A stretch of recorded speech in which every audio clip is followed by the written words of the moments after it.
پرۆژەی بێباوکان لە دەستگای خێرخوازی بەخشین کۆتا موچەی ساڵی 2021 بەسەر منداڵانی بێباوکدا دابەش کرد. موچەی بێباوکان باوکاری خێرخوازانە و بۆ هەر منداڵێک بڕی 150,000 دینار بۆ 200,000 دینار دیاری کراوە بۆ هەر مانگێک. مناڵ هەیە 100,000 مناڵ هەیە $100 بە پێی خێرخوازەکەی لە 100,000 کەمترمان نییە. چەند یەک دوانێک نەبێت کە ئەویش خێرخوازەکەی خۆی نەیەداتی مناڵەکان گەورە بوون. هینە لە 100,000 کەمترمان نییە. ئێمە تا ئێستا 14 نووسنگەمان هەیە کە موچەی مناڵی بێباوکە دەین لە شار و شارۆچکەکان.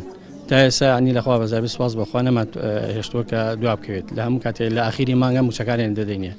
بەزێک گرفتمان هەیە جاری وا هەیە ئەو خێرخوازانی کە موچەکان کە موچادر بۆ مناڵانە معاشخۆرن جاری وا هەیە عینەکانیان دواکەوان. ئێستا هەمانە عنی خێرخوازمان هەیە دواکەوتووە لە موچەکەی خۆی بەس ئێمە هەرڕامان نەگرتووە هەر بۆمان داوە پارکەمان داوەبووی.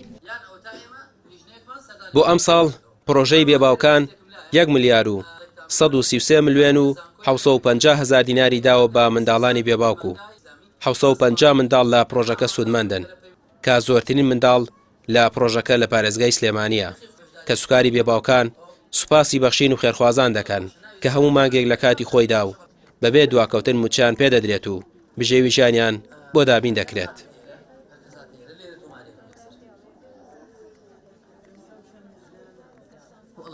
بەڵێ سەرەتا زۆر دەستخۆشیم لە دەستگای بەخشین هەیە کە هاوکاریەکی زۆری ئێمن هەموو مانگێن لە سەری مانگا موچەمان ئەیەنێ و دەستبارێکی باشی ئێمن کە منوا 4 ساڵە نزیکی 4 ساڵە موچەم هەیە لە دەستگای بەخشین ڕێک لە سەری مانگان لە کاتی خۆیان موچەکەمان ئەیەنێ نایڵن پێویستمان بە هیچی تر بێ جگەل لەوەی کە موچەشمان هەیە جار بەجار خولی بۆ کردوونەتەوە جلیان دابەش کردووە لەگەڵ ئەوەش شیرینیاندا بە ئەوە هەموو مانگێک شیرینی لەگەڵ موچەکەیە دابەشەکرێ.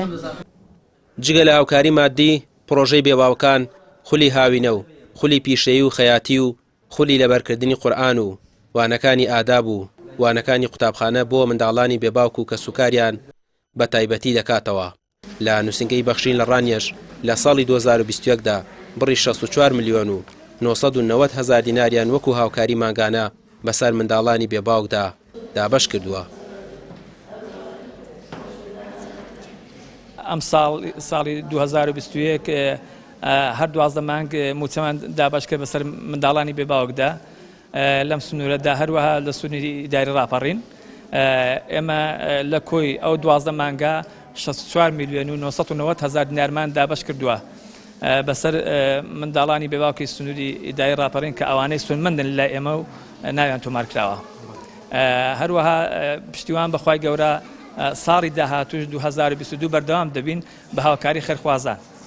ئێمە پێچەوانەی حکوومەتی هەرێمی کوردستان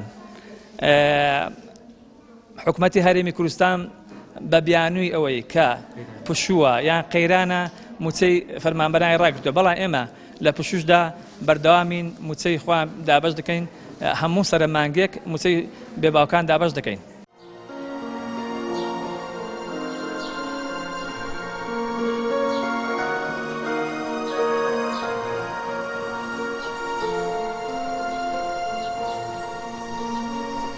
بەخشین لە بۆنە تایبەتەکانیش جلوبەرگ و خواردن و شیرینی بەسەر منداڵانی بێباوکدا دابەش دەکات.